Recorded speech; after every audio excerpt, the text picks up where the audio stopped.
Merci beaucoup, Madame la Présidente, Madame la Ministre, collègues. Le néolibéralisme, c'est merveilleux. Le néolibéralisme, collègues, c'est cette doctrine appliquée par la Commission européenne. Tout ce qui ressemble, de près ou de loin, à une règle, à une norme, ou pire, un monopole public, lui donne de l'urticaire. Alors, elle déréglemente, elle libéralise. Car pour la Commission européenne, il faut libérer les énergies. C'est précisément ce qu'elle a fait dans ce domaine, l'énergie. Avant, l'entreprise publique EDF permettait de mutualiser les coûts, d'investir sur le long terme, bref, d'œuvrer pour l'intérêt général. EDF produisait l'électricité et la revendait aux consommateurs et aux entreprises. Mais c'en était trop pour la Commission, furieuse de ne pas voir appliquer le mythe de la concurrence pure et parfaite. Alors, comme toujours, elle a déréglementé et libéralisé. Résultat, entre 2007 et 2020, les prix de l'électricité ont augmenté de 50% en France. Le néolibéralisme, c'est merveilleux.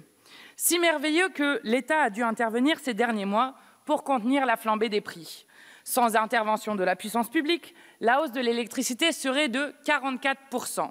Avec la mise en concurrence, les fournisseurs privés se sont multipliés, entraînant des frais supplémentaires puisqu'ils ne font rien d'autre qu'acheter et revendre de l'électricité. En bref, Madame la Ministre, des parasites qui ne servent qu'à une chose, engraisser les actionnaires.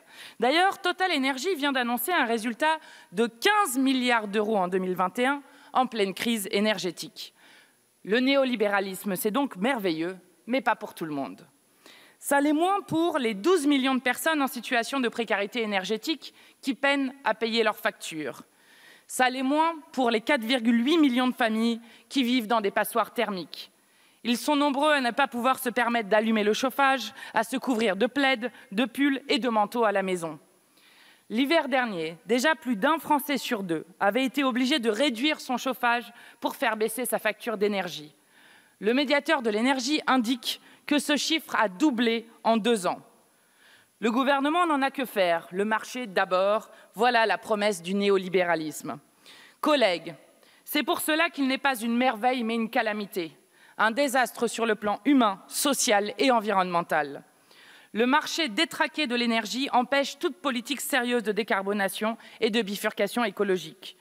Comment imaginer que l'instabilité et la volatilité extrême de ces prix permettront au secteur de l'énergie de projeter les investissements nécessaires? La conséquence, c'est que la France, Madame la Ministre, est le seul pays de l'Union européenne à ne pas avoir atteint ses objectifs dans les énergies renouvelables, qui n'ont représenté que 19% de la consommation finale brute énergétique, très loin des 23% que ce gouvernement avait fixés. Quand il s'agit des énergies renouvelables, le gouvernement traîne des pieds. En revanche, quand il faut défendre le nucléaire, on voit le président de la République courir à grandes enjambées. Dans son domaine, il est sans foi ni loi.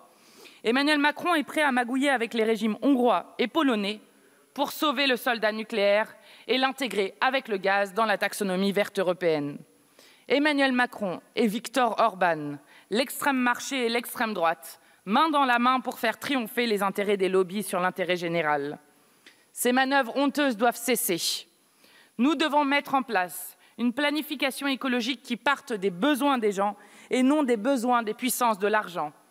Pour cela, il est impératif de construire un pôle public de l'énergie, car partout où elle passe, l'idéologie néolibérale n'a fait que semer le chaos. Il faut renationaliser EDF et Engie et cesser de faire confiance à des marchés devenus fous. Nous devons engager le passage aux 100% énergie renouvelable d'ici à 2050 et fermer notre dernier réacteur nucléaire en 2045. Et surtout, nous devons immédiatement bloquer les prix de l'électricité, du gaz et des carburants.